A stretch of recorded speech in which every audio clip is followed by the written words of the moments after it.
Nahatid ko sa inyo this Wednesday morning para sa ating unang chika, KZ Tandingan at TJ Monterde, ikinasal sa pangalawang pagkakataon.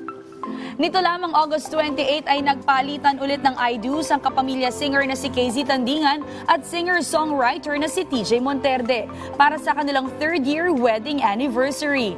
Sa Instagram post ng On The Day Storytellers, sinabi nila na second wedding na ito ay para sa mga magulang ni KZ at TJ na hindi naka-attend sa intimate wedding ng dalawa 3 years ago dahil sa pandemic. Sa naturang video, makikita na ang suot ni KZ at TJ ay isang custom barong na may nakalagay na magagandang lyrics na galing sa kanilang sariling kanta na Simula. Samantala, ang mga dumalo nga sa kasal ay kanilang closest friends, kapatid at iba pang malalapit na kamag-anak.